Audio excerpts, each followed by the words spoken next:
Annyeonghaseyo! Welcome to Afternoona Delight. We're Leah, Megan, and Amy, romance novelists and your K-romance guides.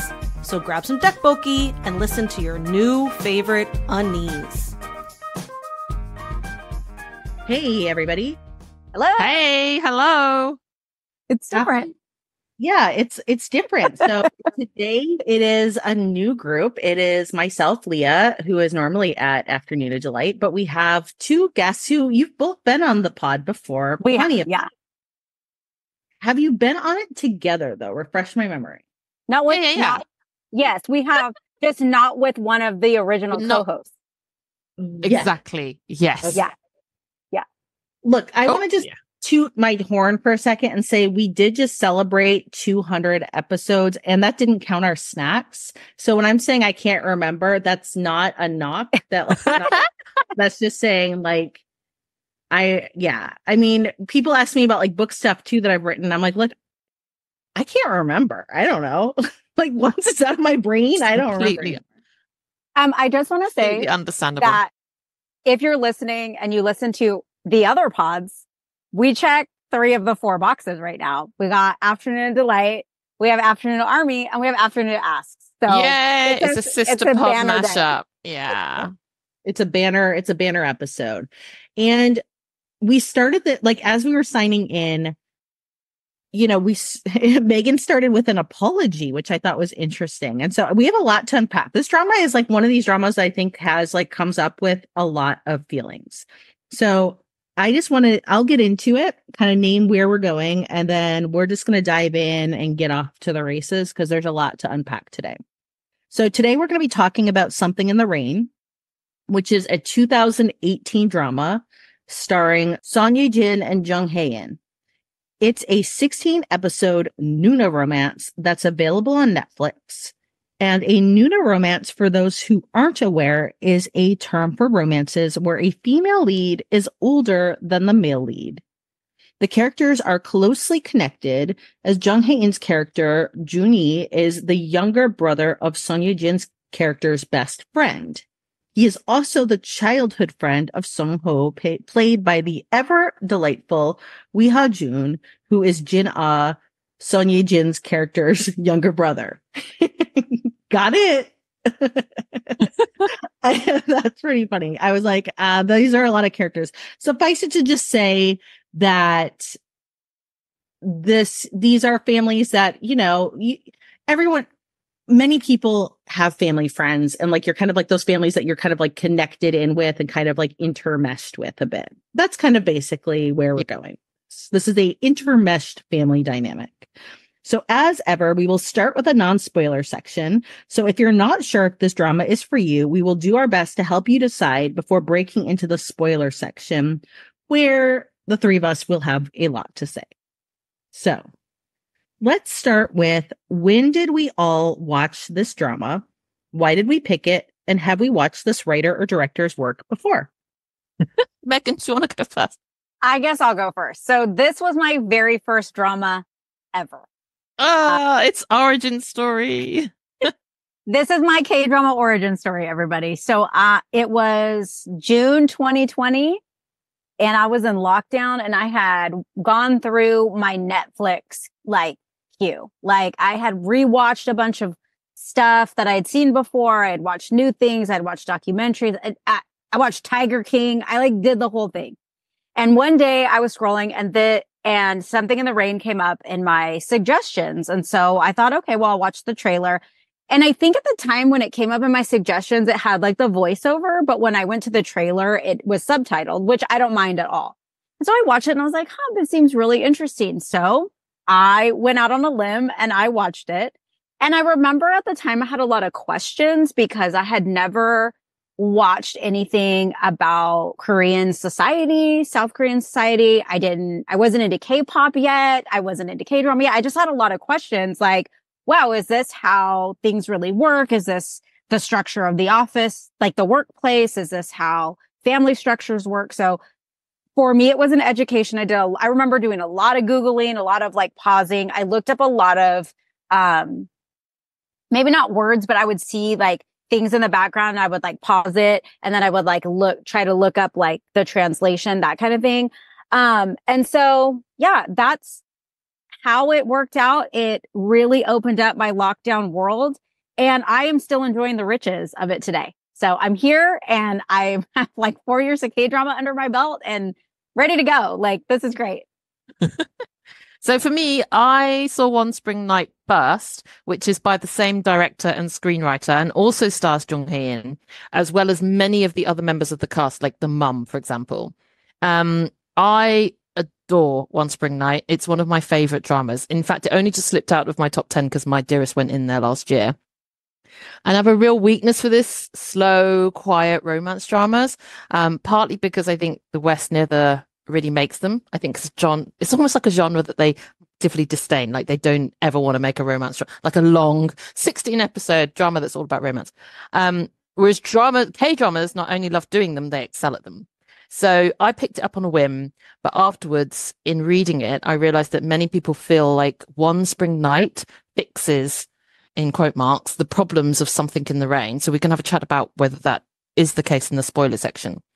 And I know you guys on the pod, so Amy and Megan and Leah have mentioned the upcoming Ye-jin romance, where he's finally the romantic male lead, and it's done by the same director, Pan-suk, and is another Noona romance, and it's called The Midnight Romance in Hagwon. And I'm not sure if you guys have seen trailers. There's quite a lot of like stills from it that have been coming out, but it really has this kind of director's signature feel to it. And I know that Amy's keen to watch it. So it'll be interesting to see if this genre of slower paced romance drama is going to be her kind of thing. Is it on your list to watch, Leah? I mean, could you have sold it any better to me just now? So yeah, it is. I will try it out and see, because I really liked how I loved like the kids would say, I like the vibes of this drama. It was giving like a dose of like realism with an element of aspirational fantasy that I thought was balanced really nice, because like there were elements that were, but I mean, like it did feel very real, although like kind of like knowingly touching on like some I think universal butter fantasy elements, which we'll get into in a little bit. But really, honestly, what attracted me to this drama is very funny. Besides the fact that Megan was like, I love this drama. This was my first drama. This was my gateway drama. And that's always like interesting to be like, what was it that like took you on this path? Especially because I feel like so many of us kind of have like very similar ones that when it's something different, I was like, oh, I want to see it. But what really got me is I was like looking it up, and the title was Pretty Noona Who Buys Me Food. And I was like, yeah, I want to watch that. I like that version much better. I like that title much better. Yeah, I think I do too. And I think this is going to kind of dovetail into the next question. But once I found that there were, I mean, it's fairly light, but some slight May-December romance elements, which is so a Noona romance is very specific to like a K-drama where you have an older woman in a K-drama. May-December is more of like a romance trope convention to signal that there's an age gap. Yeah. This isn't a giant age gap. What is it, like 6 years? But like big enough that it's not nothing. Yeah.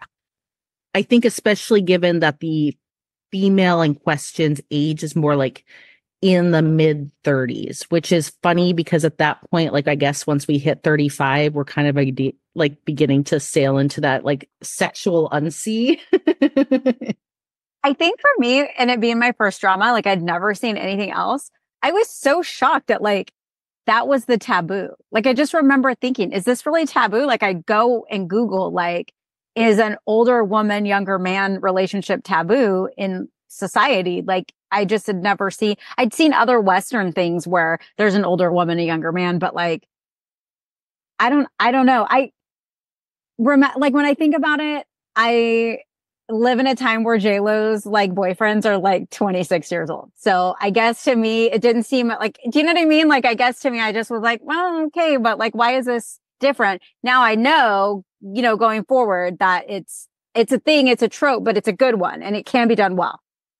And I think like, look, I'm just going to talk about it from the Western lens because I think that that's like an interesting, like that's where I feel the most comfortable speaking of it from. And you're saying like JLo's boyfriend's being like 26.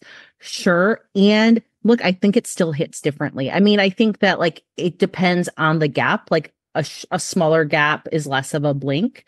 But if we're looking at, I'm reluctant to even use this example, but it's the first one that popped into my head. Former President Donald J. Trump. Who had Melania was much, much younger. Imagine if we had had like a Hillary type of candidate with a much like, like a 7-year age difference to a man. That would have been like there's a very big double standard, even in the West. I think that it's just that like, it's a bit less of a blink until you probably hit around like the 8 to 10 year mark. And then I think it is noted. I think that's fair. Yeah. So for me, the only other Noona romance I've watched is a bonus book, which is Lee Jung-suk drama, and also stars Ye-jin as a second male lead. He's really dreamy, actually, in that role. I've been trying to sell it to Amy. So what I really love about the Noona romances in K-dramas is how they always show that an older, successful, mature woman is still highly desirable, and that her success relative to the male is to be celebrated, and we're not all meant to be worshipping at the temple of youth. So I think they kind of do that well, and I'm happy that they continue to make this genre of romance. I like a good Noona romance, and I'm just going to give a shout out to Encounter. I watched Encounter and I really enjoyed it. I know I hated it. I know, that's what I was going to say. Like, I dropped it. Yeah.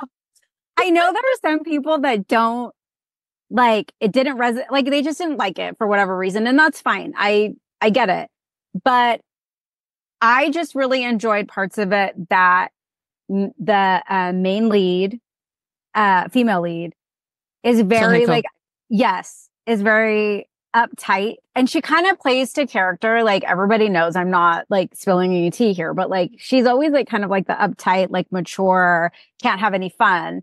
And Park Bo-gum comes in and like just kind of rocks her world a little bit. And that's what I really enjoyed about it. And so for me, that's one of my favorite Noona romances is Encounter. Yeah, I forgot that I'd kind of seen half of I dropped it halfway through. I think if they'd stayed in Cuba, I might have stuck with it for a bit longer, but they brought it back to Seoul and they put them in an office and I was like, oh God, this is so dull. Anyway. So I'm just want to name one that I have like as an aspirational. So I'm going to speak it into being because I haven't seen it yet. And that is My Lovely Samsoon. I've been meaning to see that for a very long time. And that's with like Baby Hyunbin too. Baby Hyunbin, yeah.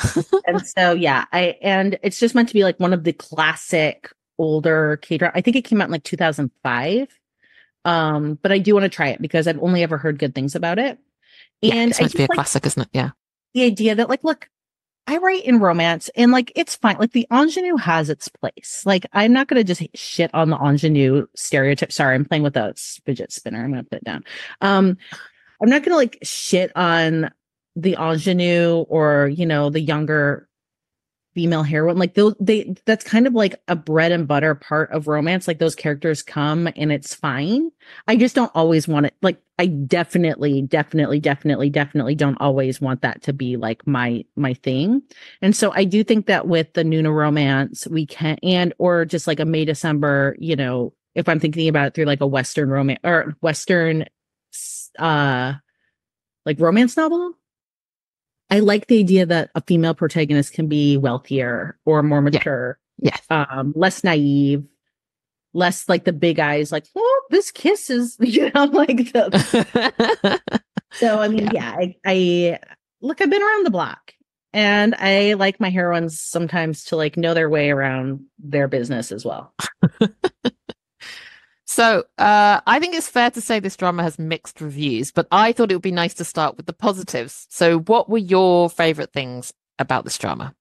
I'm just going to speak very generally because we're in the non-spoiler section, but I'm going to say that when I was watching this romance, especially at the very, like the first, beyond the first even half, like the first 3/4 of this movie, to me, I had so many visceral feelings watching this drama. And I think that's like the hit I chase in watching dramas is like I want to have full body feelings. I want to have happy feelings. I want to have cringe feelings. I want to have angry feelings. I just want to be feeling. It's like the cathartic catalyst for, watching things. And so watching this drama made me have very many feelings. I'm going to say Son Ye-jin because of watching this. This is my first drama. I immediately watched Crash Landing on You. And then like everything really did change because I was like, I'll never go back. Like this, I'm going forward. I'm going to watch everything that Netflix is going to tell me to watch. Like they have my best interest at heart. The other thing I will say is the clothes. Like when I went back and watched some episodes to record, it's like raining and it's cold and they're layered and the coats and it's like fantastic. So I really love that too. And the horrible mom. She was that's one of your favorite.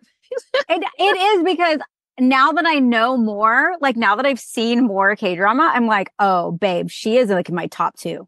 Like she's up there. As like the worst mom in K-drama. And there've been a lot, right? We've reviewed one. Yeah. So I'm just saying, like, when I went back and watched it, I was like, oh, I mean, I remember her being like this, but like, I didn't remember like her true essence and just how much I wanted to strangle her through the screen. So yeah, that's one of my positives. Yeah. So the drama is a fan favorite. So regular listeners to the podcast that I co-host with Grace, which is the sister pod to this, is Afternoona Asks. You may have heard my episode on the first K-drama fan meet that I've ever been to, which was to see Jung Hae-in in Hong Kong. And in the fan meet, they had a board of all the Jung Hae-in dramas. So One Spring Night, DP 1 and 2, Snowdrop, Prison Playbook, etc., etc. And we all had to vote for our fave with like a little round sticker. I voted for One Spring Night, but that night in Hong Kong, the runaway favorite for the entire place was Something in the Rain by quite a distance. And Jung Hae-in said that he knows it's a fan fave. And I think partly it's because if you're a fan of him, then this drama is he's so swoony in it, right? He is absolutely kind of the best boyfriend in so many different ways. And there are I'm going to get into how I feel about this drama as a whole, but there are some scenes in this drama that will always tickle me and entertain me. And one of them is the holding the hands under the table hiccup scene, which I just love. I think it's so well played. I love that we know what's going on and they act that scene out so well. They're so cute and shy with each other and it really made me feel really swoony. And so it was scenes like that really kind of, and then there's another one I think with Son Ye-jin where she's such an inviting actress. Like she just, always makes me like her characters, and she's dancing by herself to a K-pop song in the office. She thinks she's by herself. But then Jung Hae-in's actually comes up and she doesn't realize, and he watches her for a bit. And she's like really she's just so realistic with it because she's not stylish. Her dancing is not stylish. She's definitely not, a K-pop idol or anything. She's just, how a Noona would dance. And I really like that. I thought she was so I think the drama's full of these really cute, charming moments about a couple falling in love. And I can so see why people really fell for the swoon in the first half of this drama. I just want to bring up one other thing because it's not often that I feel particularly observant or smart in watching a drama. Like I kind of just watch and I don't know, have my tongue hanging out and I'm just there happy. But I noticed something in the Rain that, this may be something that you're both like, yeah, obviously. But for me, look, this was a leap. And so I actually did like some Googling afterwards to be like, did anyone else pick this up? And I was talking about it and other people had. So then I was like, okay, I don't feel like I'm being wild. But when we're using that title of Something in the Rain, like the umbrella is an important part of this. And so had you all noticed the color changes of the umbrella throughout the drama? Because I felt like that was something really interesting. Like at the beginning of the drama, when like this is still like a fraught thing to get together, the umbrella is red. And then it moves to green when their relationship is moving. And then towards the end, for various reasons, it's yellow. And I felt like that was one time where I was like, I feel like I'm watching it with my eyes are being smart. And other people had noticed that too. So I was like, okay, I'm not I'm not just like, yeah, no, I hadn't noticed that. I I didn't know either. obviously it's iconic. The red one is iconic, but I hadn't noticed that it changed later on. I also didn't realize that it was going to kick off the whole umbrella trope for me. Like when it's raining and the man comes or woman comes with the umbrella, like that. And then as I went and watched, I was like, oh, this is like a thing. Yeah. This how you let someone know you like them is that you get the umbrella out. So like, I tell you something so sad. I was recently somewhere where we had a big yellow golf umbrella and it was pouring rain. And my husband opened it up and I was like, yay, like this is gonna be like an umbrella thing. And then just started walking out with the umbrella. No, what? This is not how this goes. Like, and I just stood there. Oh my like gosh. he made it almost a block. And I was like, I'm not going, like, I'm standing here. And I was like, why? I just girls selling flowers. They want umbrellas. Not only the umbrella should be over you, but his shoulder should be getting wet because it's so over you, you know? Right? Like he should be half soaked on the one side. Exactly. There was a recent trend on TikTok. It wasn't a TikTok trend. It's like someone did their own trend. And it was this Korean guy, and he was somewhere. I think he might have been in Seoul, and it was raining and he had an umbrella and he would just walk up to people on the corner, and if they didn't have an umbrella, and like cover them with the umbrella, and to see their faces light up, like someone actually cared. And it was the cutest thing. And he did it like all ages, all genders, all everything. And then like one woman was like, can I give you a hug? And he was like, sure. Like, where's he? And Leah needed him that day. Like, what's he doing? Bring out the oppa with the umbrella. Leah, you've often said you didn't know you liked office-based dramas until you watched K-drama office-based dramas. There's quite a lot of workplace politics in this. And how did it rate for you? So yes, I am on the record of saying I didn't know I liked office romances, which is silly considering that The Office is my favorite Western show. Mostly because of, well, look, this is a very short non sequitur, and then I'll bring it back. Pam and Jim are, obviously the fan favorites of the Western version of or not the Western version, the American version of The Office. Yeah.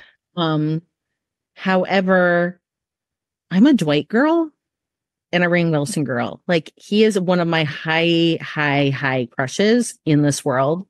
And I'm going to go to a book signing that he's at in like a week and get to meet him. And I am going to be trying not to be a complete loony because I have a monster crush on the character Dwight. And so I bought his book. He's coming to Santa Cruz to the bookstore. And I'm going to do that. So anyway, that being said, yes, I often would think like when people would tell me about office romances, I would often just think of like fluorescent lights and photocopiers and think this is not like hot for me. I don't understand why you like it until I realized, of course, I'm being ridiculous. I love this. And I think that Something in the Rain, what is interesting about their use of office, because I've been watching a lot of office dramas in the last year that kind of have more of like just like that chaebol bent, and then it's just kind of like the scheming that's happening within like the company, right? So this feels like a little bit more grounded. It's not as like it's pretty bleak. I was gonna say it's not as bleak as My Mister, but I'd say look, it's bleak adjacent to like, it's not making a great case for like the office as a place to like thrive and be cared for. And I would say, but really what it's honing in on is what that means to be a woman trying to make it in the office culture. And we do see elements of like a sisterhood that kind of that does occur because there is like kind of like solidarity among women, but we also do see like backstabbing that happens for career advancement. There's office gossip and rumors where the stakes just feel really high. It's not just like, bad mouthing and that's it. It feels like, it could really like just like throw out your entire like career. And I feel like she's kind of at 35 in a place where, she's not in the corner office. She's still kind of like, in that like weird limbo space of you have an office job, and in some ways you're making it, and in some ways, like, your position is incredibly precarious at any given time. Yeah. I felt the same way. Like, again, I didn't know anything about workplaces in South Korea. I didn't know anything about like workplace culture, anything like that. But there were a lot of things that like stuck out for me now, rewatching a bit of it, and then really stuck out for me then. And one of them was that she like has this office job where she has a desk. She's like in a cubicle pool kind of, and they seem like they're like middle management almost. And then one of the coffee shops just like doesn't open. And so there's like this whole like emergency. They have to go open the shop. And then in a few episodes later, the owner of the coffee shop gets mad at her and the company and just decides to stop going to work and opening the shop. And basically she has to go work the shop. And so I was like, wow, like, is that how it works? Like on the outside, it seems like she works in this really nice office building. She has this really nice office job. She's at her cubicle, whatever, only to find out later that she's also a barista. Like she has to go and be a barista and manage the coffee shop. So to me, that was something that really stuck out. And so, yeah, like I'm a person that likes office dramas. I watch a lot of office dramas and comedy. And so the office drama part of this didn't really get to me even on the second time around, but I did notice the bigger tropes at play that I didn't realize at the time when I watched it the first time. Like the girl in the office that's out for your, that doesn't have your back. The one that does have your back, the creepy boss who's in pocket with the CEO, and everybody determines your fate. Like now I have a better understanding of that. I'll talk in the spoiler section about how I feel about this thread. So I've got something to say.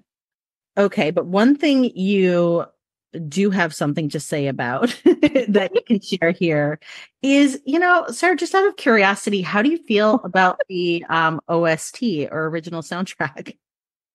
I hated it, but I feel justified because I know that so I was posting on my Instagram. I post on Kdrama This throughout my watch, and it was one of the most popular kind of dramas to write about because so many people had seen it, and the views are really divided. But pretty much everyone was united on how much this soundtrack was annoying. But Carla Brunei's version of "Stand By Your Man" would never have been on my playlist anyway, but definitely not when it's been played a gazillion million times. And I still get shivers in a really bad way when I hear like the first opening bars of that tune. Like it just sends shivers down my spine. And Jung Hae-in did his own version at his fan meet, and even when he did it, I hated it. It was like, I just can't with this song and the whole. They just and unfortunately, I think this is just this director's thing. So it might be in this new Wi Ha-jun drama as well, because in One Spring Night, the OST is also this kind of Western country-esque kind of vibe, and he just I think this director that's the thing that he likes. He just overplays the same songs over and over again. I just wondered.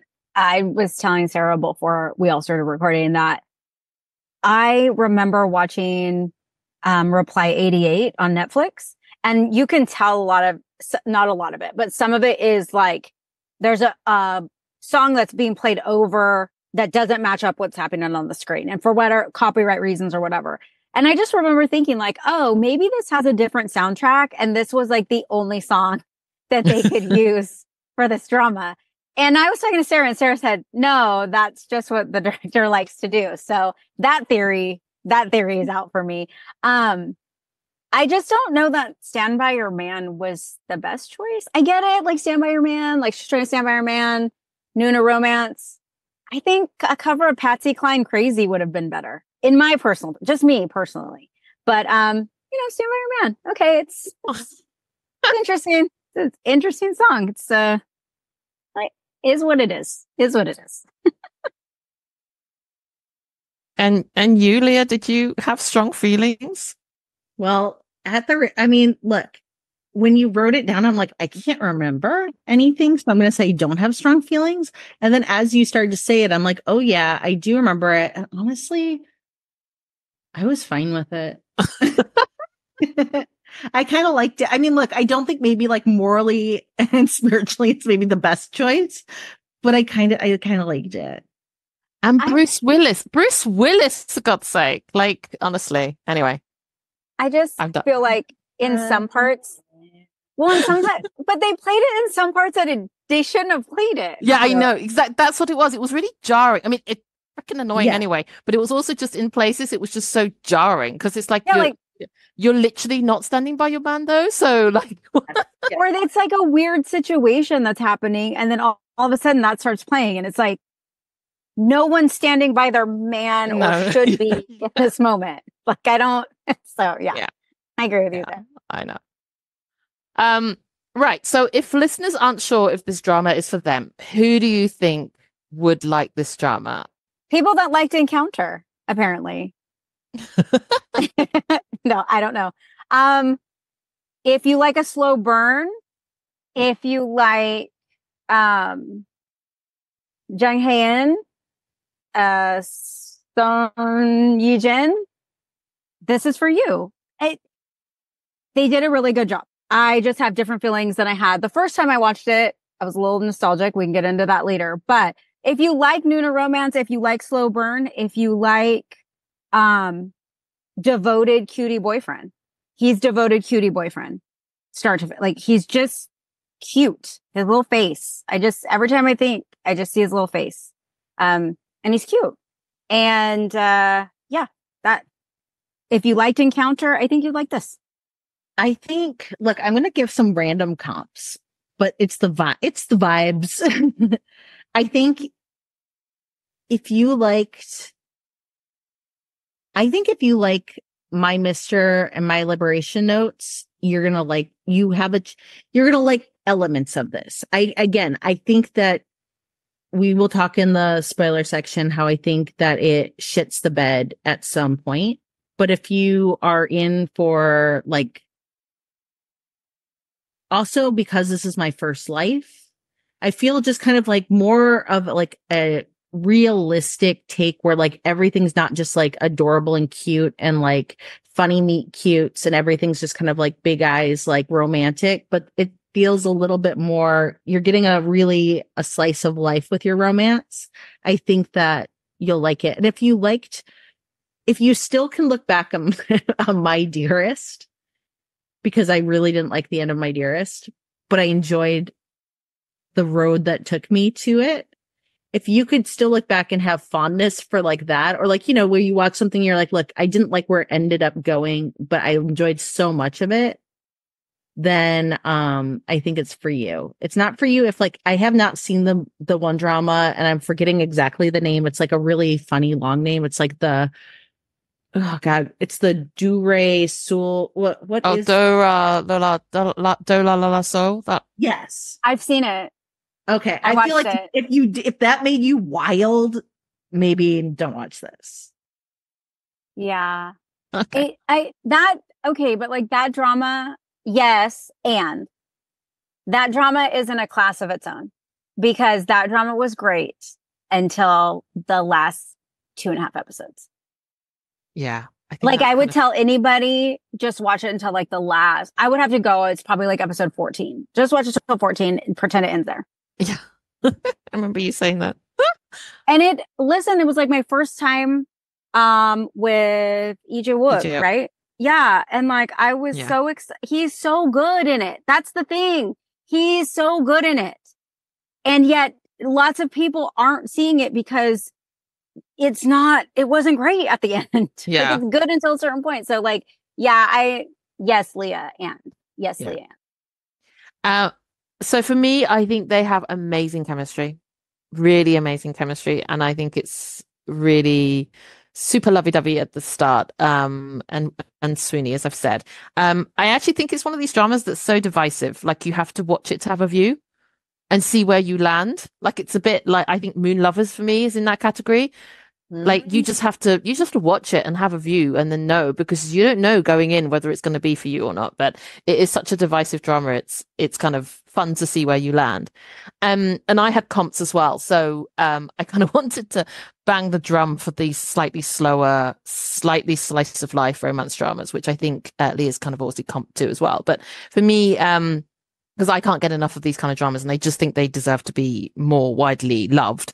And last year we had the utterly brilliant Call It Love, which I think I've banged the drum on this podcast before. It's one of my top dramas from 2023. It stars Lee Sung-kyung, who's from Weightlifting Kim Buk-ju and Dr. Romantic 2 and 3, and Kim Yong-kwan, who was in Pinocchio, The Secret Life of My Secretary.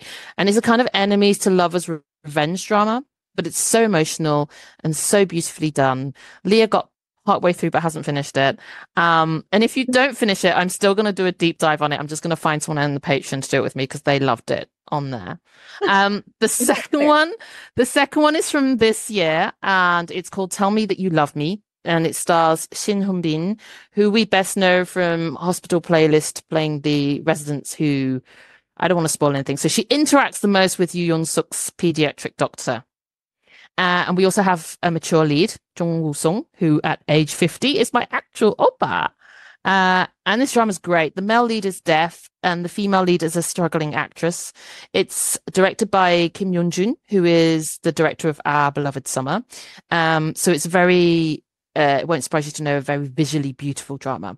It's incredibly slow paced, but really acutely observed. And I highly recommend if this genre is your kind of thing.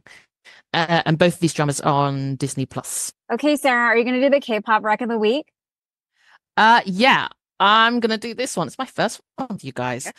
So I'm slightly drowning in my sorrows this week, guys. So you're going to like make me feel better. Some of you may be aware, So In-guk was due to go to the US for his first ever outside of Asia fan meet. In fact, I think it's Jung Hae-in did his US fan meet, so this was his turn. So he's going to do one in DC and one in LA. And after some umming and ahhing and mum guilt and I should really be sensible guilt, I embraced my inner fangirl with some help from Leah, actually, and bought airplane tickets to go see him in DC. And I was going to meet up with quite a few of the DC patron, as well as others like Alice, who was traveling down to DC to see this fan meet. And Gina, who is one of our Korean American patron, was going to take us around all the Korean places for this big K-food tour. And I was so excited. And Grace was going to go to the LA one. So we were going to do a whole Afternoona Asks episode on the whole fan meet experience. But literally just 3 days ago, they emailed to say the entire fan meet, so both fan meets, had been postponed for visa reasons. Gutted. Like, I'm still really, really disappointed. I know. Like, I posted me eating some tteokbokki on my Instagram feed, like just today. And Gina was like, this is what we're going to eat together on Monday. And I was like, oh. Anyway, I've been consoling myself with more So In-guk dramas and also songs. So I'm not sure if you're aware, but So In-guk was a singer before he was an actor. And he's kind of famous for coming from a relatively poor background. And he competed and won a singing competition. His first main role drama was actually in Reply 1997, where he also sings on the OST, as he does with many of his dramas. So he mainly does ballady songs. He has really great vocals. But I picked his most kind of K-pop light song, which is still quite ballady, but it's got some rapping. And it's got the very apt title, given we can't meet next week. The title is called Better Together. And he released this in 2017. So he's got a really great voice. I mean, like loads of K-drama actors do, but he really does have a great voice, and you can tell, his singer background.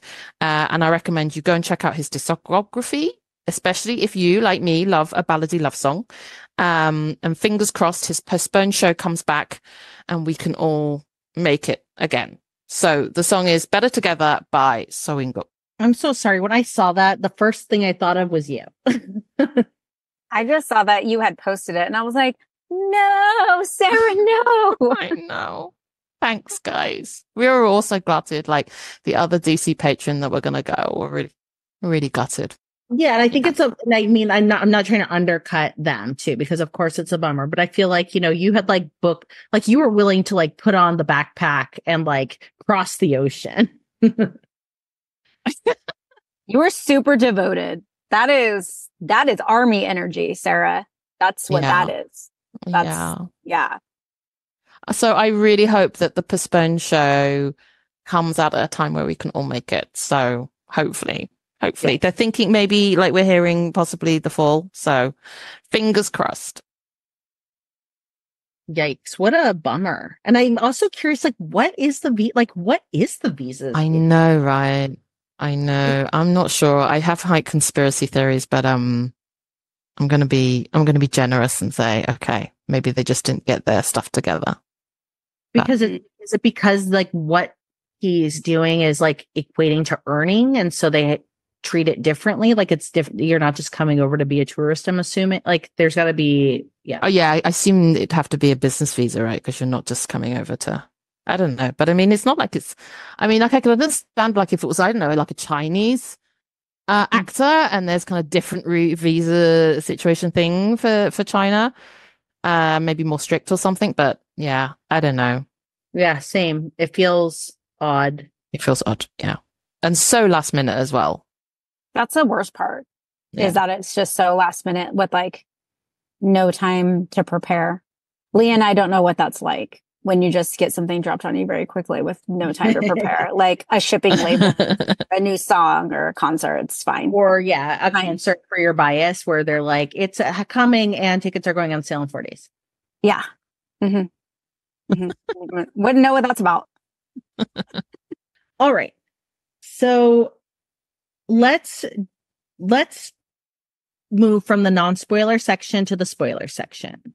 So here we are now with permission to speak freely. If you have not seen this drama, you know, you might want to go and check it out so that you can weigh in and then come back like feeling like you have some arguments to make here. But for the rest of you, how do you really feel about this drama? Okay, I'm gonna go first because, like Leah said, I started when she like came on screen was like, "I am so sorry," and she was like, "For what?" In my mind, this drama played out differently in my mind when I remembered it, and I think it's for nostalgic reasons because it was my first drama. Okay, like the gateway drug took me on this journey that I'm still on today, and I just had really big feelings for it. And as I started watching it again, there were a lot of things that stood out to me. Like I didn't realize it was the slowest burn. I didn't realize that there were these large parts of the show where they're not speaking at all. It's like a song over them doing activities, like walking in the park, like, and they're talking to each other, but we're not getting that dialogue. And I don't know, for some reason that like bugged me. And so how do I feel about this drama? I still have a lot of big feelings for this drama. I still feel like it's a good Noona romance. I still love the main characters. I just don't know that I would tell someone today, like, oh my God, you have to watch this drama. It's amazing. I don't know that I would give that recommendation. I think because now I know my K-drama tastes and what I really enjoy and what I really like about K-dramas. And I can be choosy now. I'm not trying to like watch them all during lockdown. I'm like a little bit pickier. So that's kind of where I stand on this. So again, Leah, I'm glad that you watched it and I'm glad that you took my recommendation. Let's move on. I think I'm probably the one that's the most downer on this podcast about this drama. I finished it so first of all, I think I watched it much later than you guys.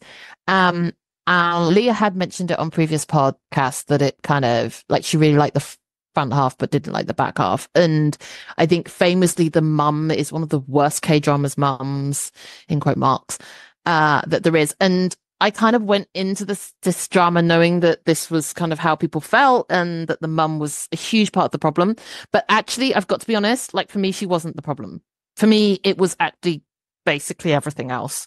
I just thought ultimately I finished it really pissed off with so much of the drama because it could have been so good, but I found it baggy. I thought lots of the threads of the stories that they were telling didn't get resolved, and that it was kind of almost pointless, really. Like none of the lessons got learnt in the drama. Sun Ye-jin's character, and I love Sun Ye-jin, so it actually also actively double annoyed me that I disliked a character that Sun Ye-jin was playing because I love her as a person so much, as an actress so much. But she was just, at the end, she's still with a shitty boyfriend who treats her like crap. She still has no standards despite having had a really great K-drama boyfriend. They still can't talk to each other honestly. They still lie to each other, and they just kind of brush things off by having like a hug and a kiss and getting all kind of giddy again with each other. Like this drama finishes with me thinking I can't possibly see how their relationship is actually going to survive real life because they have resolved nothing at all. And I mean, yeah, I think it just left me so irritated. Well, yes. So this is why I say it shits the bed on the back half. So I know that you have a lot more to say about the mom later. The mom, this drama, the mom did not help with it for me. There were like choices the mom made that like were difficult for me to empathize with, and that like she got her way in places that felt hard for me given like our times. But I'm happy to like have you defend her, or at least give context, not defend, give context. I think for me, it is the fact that like the relationship itself, like, we have arcs for a romance and you're meant to hit these beats and like, that's what makes a satisfying romance. And so when we have kind of like the crisis point where like the relationship ultimately looks like there's like the point of no return, and how are they ever going to make their way back to each other? What happens? What should happen in the pacing of like the typical beats in a romance to get from the crisis point to that final like happy image at the end is a deep reckoning internally of the character kind of overcoming like the mistakes, the trauma, the ouches. Like, what are they unlearning? What are they getting over themselves? What are they moving on so that they then deserve like kind of like the reward of love? Like they've gone through the hard, long night of the soul or whatever, so that they remerge kind of like in their full authenticity, ready to have authentic love be given to them as the reward. None of that happened. No.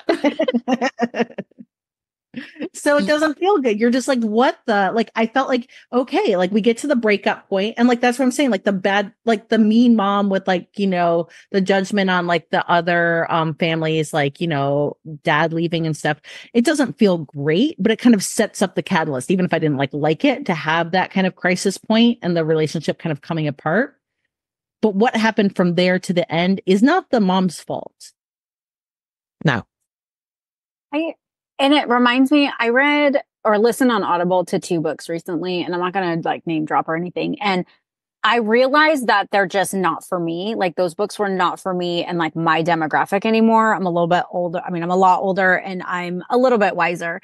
But it reminds me of that because these books were about female characters that make, I don't want to say mistakes, but they like fumble, like they keep tripping themselves up. And they never learn from those trip ups. And so like, I feel like as we got to the end, there were some like things that stuck out for me. Like she's going to see her best friend or boyfriend's dad. They don't want anything to do with him. And she's like, sure, let me get this information to them. Let me give you their information. Like, let's try to get them back to, let me try to, bridge the gap between this like horrible relationship when like the truth is he abandoned them.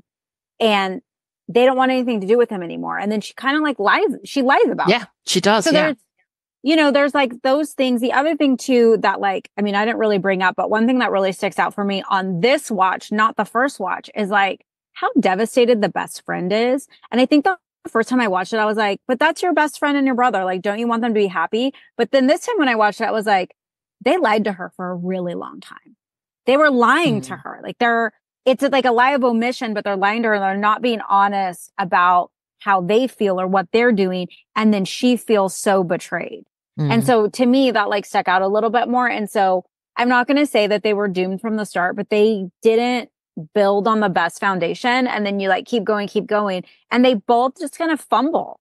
They make these like judgment calls that aren't the best. And then they're like, well, why are we breaking up? Like, why can't we stay together? And it's like, well, you're not building on the best, right? Like, you don't have the best foundation to like keep going. So I just kind of felt like, I don't know, like it was great. The lead up, the romance, they're falling in love. They're cutesy. It's cute. But then you have to live in real life, and you have to live with the choices that you've made. And you have to live with the fact that 0 people in your life are happy with this relationship. So what does that mean for you in the relationship? And I just don't know that we like fleshed that out in a lot. You know what I mean? Like, it was like, we talked about it, but not really. But that's compelling to me. Like the fact that like you have to overcome so many people in your life being like, man, I don't feel it. To like really be like, what do I need to dig into to be like, yes, I am going to fight for this greenest of green flags boyfriend who couldn't be more like adorable. Green flag. But did she do that? No. Did she fight? Yeah, that's what I mean. That's like, what I'm saying. That's what I needed. Like I needed. Yeah, that's what you needed. Yeah. What do I need to do to say because here's the thing is that it would have made sense to have the world come against you and to crumble. That makes sense to me in the plot. But then it's like you crumble down and then you're like, okay, no, this is not who I am. This is not where I want to be. This is not my truth. Now I fight. So the crumbling part's fine. Like that logically makes sense. And like many dramas where you just kind of like hit that crumble point where all your fears and insecurities and everything seems like it's got the best of you. But what we want in this genre to like have is the idea that like we all get to those places. So that aspirational fantasy element when you're like enjoying a good romance is to see the people then be like, okay, well, what do I need to do to win? I have a really controversial question. Okay. Because like the real question is like, did they feel like a real couple? And on my second watch, I kind of felt like he was like puppy love.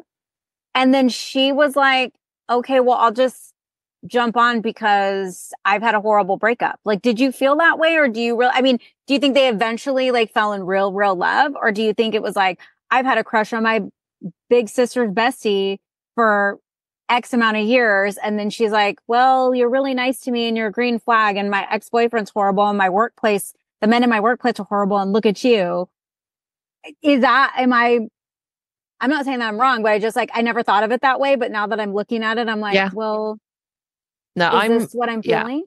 I'm with you, Megan, actually. I mean, I think one of my bugbears with these guys is they don't talk to each other, right? They don't talk to each other. And I think that's fine at the start of a relationship, but as Leah's been talking about romantic beats and things, I want to be able to see, I mean, even towards the end, like he does this kind of, I guess, almost like a tantrum thing where it's like, fine, I'm going to go to the US and I'm expecting you to pack everything and your life and come with me. And then when she doesn't, he like kind of flounces off.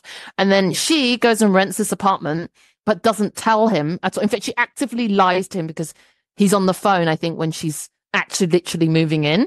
And I'm just like, why are you guys together? Because you don't talk to each other, you don't communicate, and you actively lie to each other. And and I was reflecting on this too, like beyond that kind of like, oh, he gives me butterflies and kind of like all of that lovey-dovey stuff. Like, do I actually look at them and think they have a good solid foundation? It's kind of like they have to fight and overcome so much, but they're coming at it from such a shaky base for me. I didn't feel like, okay, here's what I guess it's like, I feel like yes, and because I feel as if all of the stuff you flagged is like I hate when people flounce off in anger, especially like leave the country. Like, I can't get my way out. It's one of my least favorite things to have happen is like a third act breakup. Plot point is like the flounce off, like take that kind of thing. And then like your time passes and whatever. It was a shakier start to me. Yes. I was willing to go with it because I thought we were going to just keep growing and learning and evolving. So the fact that we like we just got like emotionally stunted people who end up being emotionally stunted people is not satisfying. Emotionally stunted like an emotionally stunted person kind of in the heroine space starting off that way, that's fine. I'm like, I was hanging in. Like, I was like, yes, it's butterflies. Yes, it's kind of just a hookup. Yes, it's secret on the DL. That's all hot and fun and good. I just thought that like we were going to emotionally evolve. And so once I realized that like we got to like 11 and it was like, no, I was like, what is happening? Yeah. Agreed. But you know what? I do believe they had very good fictional sex. Yeah, I mean, I think that was true. well played. They had great chemistry. I feel like that was well played. Like, I feel like they knew it. I feel like for his age, he knew what he was doing. I don't know that this was his first Noona, you guys. I feel like maybe she was a couple Noonas after. Like, there had been some Noonas before. Well, I think he was written as very popular with the ladies. I think like his friend had kind of made comments about. Oh, yeah, that's right. His friend was like, everybody loves him. Yeah, yeah. And he was like, oh, stop it. And we're like, of course they do. He's Jung Hae-in. Yeah. Yeah. I'm not saying defend the mom, but I do think you have great context about the mom that I would really love you to bring up. Yeah. So I think this writer really enjoys exploring traditional Confucian values and the way that it creates conflict for romance. Because this is also a theme explored in One Spring Night. And I was really interested in how he does this in this next drama. But, and I completely get why people hated this mum. And she is really terrible and does very terrible things. But for me, also, she absolutely exists in reality everywhere across East Asia. She's not a gross caricature. She's pretty realistic. Like Grace tried to watch this drama. I don't know why, but she decided to do it simultaneously with One Spring Night, which can be quite confusing because, like I said, they share cast members. Anyway, she ended up dropping them both, but she did actually agree with me on this. So she watched enough to see this mum. For me personally, growing up watching Hong Kong dramas, this mum is super common.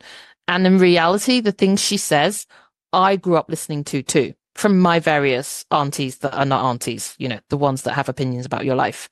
So I don't think I hated this mum like as much as other people did, because she is absolutely the product of the Confucian society that she lives in, and she and her values exist right now. So one of the factors I think we have such a low birth rate across East Asia is because of attitudes like this, which is a whole other topic that we will cover one day on Afternoona Asks. But from her point of view and her motivation, you know, rightly or wrongly, she has to protect her family's reputation. And she had to set her children on the right path. And tying their family to Junhee's one, where his father has left them and everything about their social status is different from theirs. And she recognizes that in a Confucian society, this not only impacts Jinna's future, but the future of any children that she has and grandchildren they have, and so on and so forth. So the impact is much larger than just this couple. And also some of the scenes where she's really so horrible about his social status and how he should understand her viewpoint, because, you know, he is who he is and they are who they are. It can come across, I think, from a Western point of view, just like, who are you? How dare you think this? But actually, I think it's very realistic in that, like in a Confucian society, you should know your place and you should know your own status relative to others. Like that's just something that's an unwritten rule. Like you should have known that from the start. Your family status would never match ours. So how could you possibly even consider us becoming one family together? So I'm not condoning her methods or her actions, but she is a parent who loves her children, albeit in a very traditionally Confucian way. I think I could talk about this for like a whole episode, but if you're interested in the Confucian themes in Asian dramas, we do have like 2 episodes on Afternoona Asks, which you can come and check out, that me and Grace have done. Love it. Thank you so much. I feel like, I do think the context is really, really important. So should we talk? Sorry. I was just there. And like I said earlier, from watching it, this being the first drama I ever watched, and then now all the dramas I have watched, I now realize that she wasn't the worst K-drama mom ever, but now I get it. Like, not that I get it, but like I understand what it's rooted in and like the context for it. So I'm not as shocked as I remember being the first time, like, wow, this woman is horrible. So, and now I know that it's not the worst and it's not uncommon. So, you know, I appreciate that.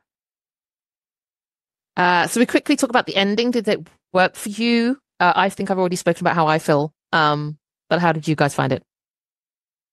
Completely phoned in and wasn't earned. Okay.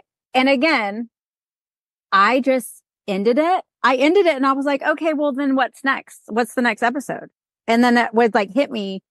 You're in a new territory of like series, babe. There is no part 2. There is no season 2. Cause I was like, oh, okay, yeah, that makes sense. Like they reunite and then what? And then I went to hit next and there was no next. And I was like, I'm sorry, where is season 2? This can't be it. And it was it. And so I had to watch. Now I'm very like, since the first time, I'm very cautious of like, what episode are we on and how are we going to get to the end? That's going to make me happy. I don't think we have enough time. Yeah. I felt like, it was a situation of, did you want them to get back together? Great. They are. Did you want them to solve all the problems in the relationship? Womp womp. That didn't happen. I think for me, I'll just bring up the workplace harassment thing just took up so much of the drama. They gave it so much airtime, but they didn't resolve it. So unless the overarching thing was just to say, like, you can't do anything, this is the system, we're all fucked. I just feel like she, at the end of the drama, like, who is she? Who does she want to be? She's like, quit her job. She's moved to Jeju. But for what? Like, what is her own arc? Like, what was this whole workplace harassment arc kind of how was it supposed to end? It just felt really unfinished for me. And again, like I said, I just didn't really see like that they had a future together, and she hadn't not grown up, and she didn't know what she wanted from her life either. Yes, agree. So I guess the long and short of it is some of us had bigger like forgiveness for elements of this. Let's just each of us, would you recommend it? For me, I had a lot of feels in the beginning. I really didn't feel like it was earned in the back half. If you want to have feels and then feel angry, watch it. Yeah, I would say, I'm sorry, Sarah. I was just going to say, if you watch Dodo La La Fa Fa, whatever it's called, you know what I'm talking. Everybody knows what I'm talking about. If you watch that and you ended it and were like, what the hell just happened? But you love the parts that were great, watch this, because you will love the parts that are great. But then there's parts that are not great. And you just either stop or keep going. But that's what I would say. I mean, I would recommend it to someone, especially if they love these main characters, these main actors. Yes, watch it. But if not, you probably could skip it. It's not gonna change your life, I don't think. Yeah, I think for me, so many people on my feed really loved this drama, and me posting about it made them all want to rewatch it. So this might be you as well. Or you could end up being as angry as I could, but you take that risk. So I just think just watch it to see which way you fall on the line. I think it's going to make you feel either way. So that's always a good thing for dramas. Yeah, very realistic. Yeah, I think that's perfect. Well, let's reconvene over something that feels, the next time we do this all together, let's have a drama where we feel like the ending just clinched it. Let's find it. Yes. Let's find it. Until then, annyeong. Kamsahamnida. Thank you for listening to Afternoona Delight. Where can you find us outside the pod? Head on over to afternoonadelight.com. That's AFternoonadelight.com. You'll find links to all our social media, our book recs, K-pop and K-skincare recs, and if you want even more Afternoona Delight, because really who doesn't, you can join our Patreon, where you can choose the patron level that's right for you. Join in daily K-drama conversations, listen to bonus podcast episodes just for patrons, and participate in our monthly live K-drama support group via Zoom. We can't wait for you to be a part of the community. Until next time, annyeong!